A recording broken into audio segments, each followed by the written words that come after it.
All right, Sunday morning coffee 203. I'm gonna try to chisel this down and get to the point. Oh, I've got this out. I've got it out. I'm recording. I'm hitting the record button. I walked around the shop a little while ago. I've got footage that I've loaded onto the computer. I've got a fairly detailed update for about the shop and other things going on. I'm gonna start putting together footage and rebuilding the channel. Information pending next video. Whenever I get that saddled up, I will probably drag the laptop out here so I can be uninhibited, uninterrupted, and work on it tomorrow during the business day.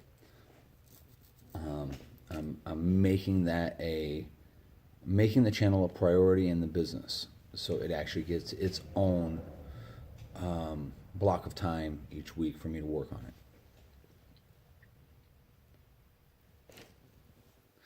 These little buggers I've cut down and cut down and cut down. Yesterday was a good day. I did break down and have an actual cigarette Friday night.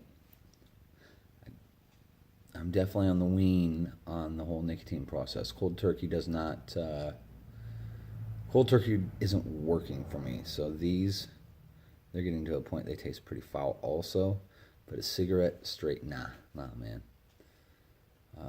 But since we moved out here, because we're a piece away from everything, sugar, just stop dropping and getting a candy bar and a sweet tea.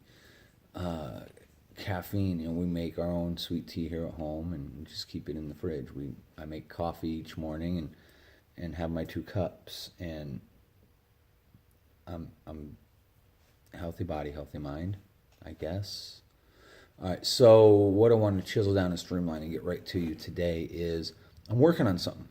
I need you guys' help. I've had input over the years from Carrie. How you doing, buddy?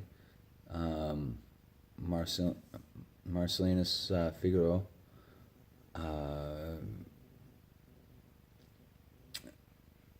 And various other folks that do follow and do watch Sunday Morning Coffee and the channel. But here's where I'm posing the question. I've got a group on Facebook, hobbyists. Go over and check them out. I think Lyle runs a hell of a group over there. I've got the privilege of being an admin in the group, and there's 56,000 people following this group.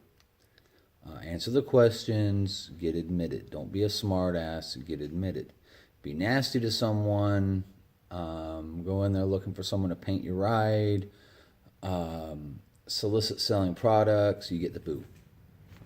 And this is where it kind of came up a touchy subject yesterday, and I wanted to kind of share with that.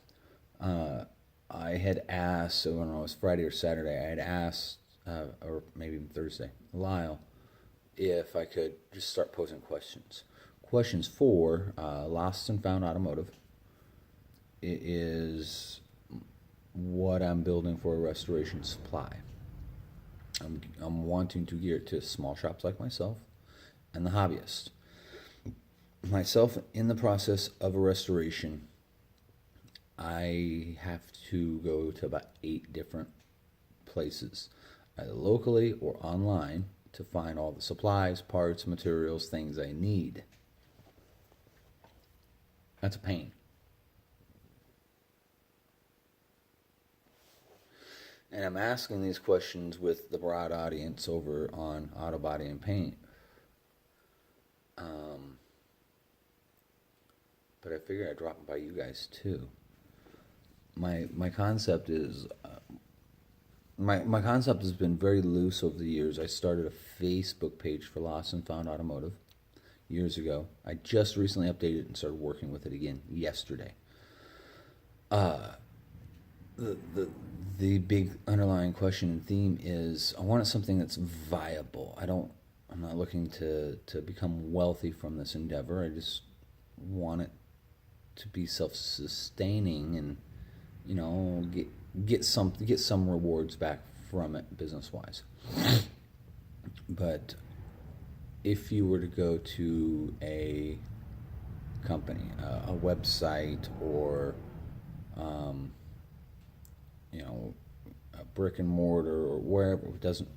We're just play within an internet presence right now because that's.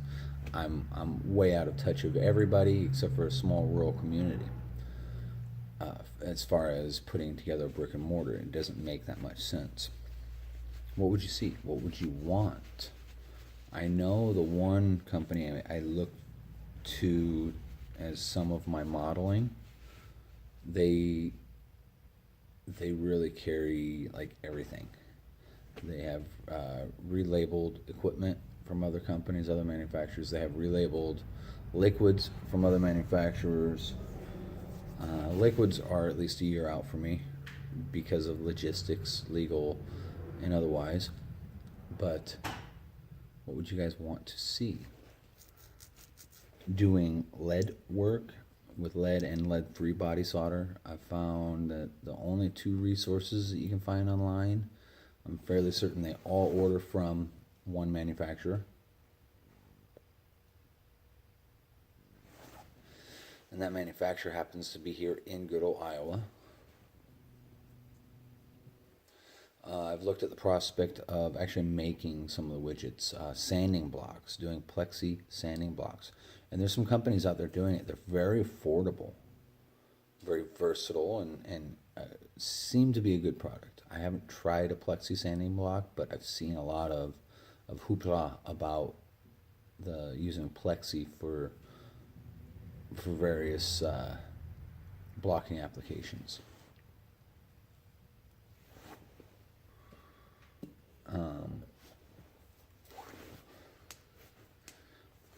Another one that I've found is hit or miss is hardware kits, like body hardware, screws, nuts, bolts, fasteners.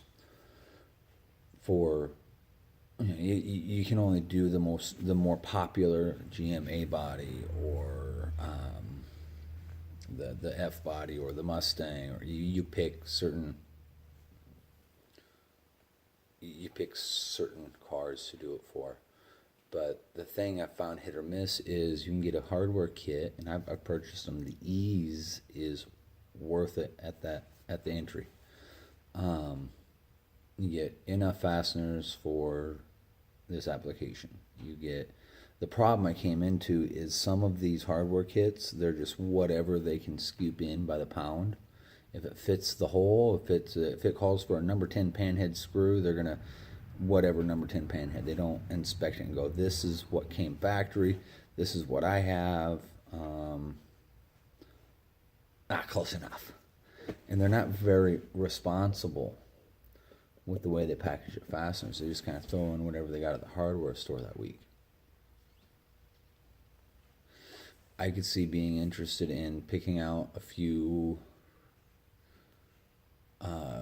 popular body styles and years and doing a factory correct fastener system, ordering 10, 15, 20 pounds of each fastener and breaking them up into packages specific per vehicle. So that's some of what I'm looking at, some of what I'm processing, some of what I'm trying to model into a working business plan. So if you guys have insight, like the lead, again, I can get it. I can become a distributor for the manufacturer through proper chains of paperwork. It's easy. I've already got wholesale capabilities with a lot of your hard parts. One of the biggest companies out there. It's not difficult to become a wholesaler for them. You just have to be doing a reasonable volume. Well, I can bring a reasonable volume to the table just from what I do, and then have something that's worthy of retail.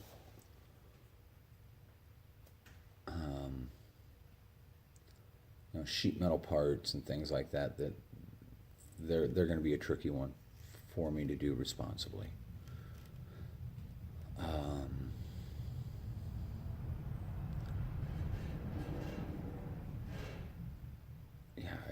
I don't know. That's kind of why I'm posing the question now. I don't know what direction exactly to push forward. So I'm looking to make a list of SKUs for an initial offering.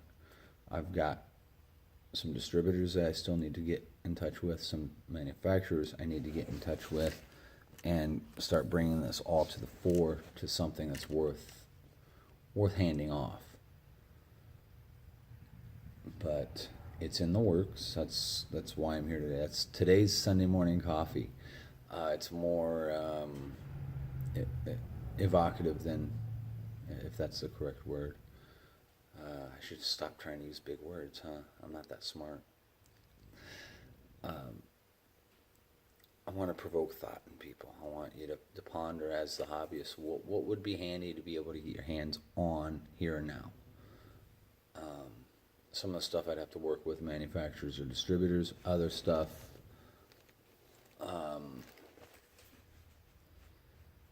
I could get via a drop ship type of deal, which isn't uncommon in today's market. Like I said, the lead and lead-free body solders, I've gotten at best a lukewarm response from.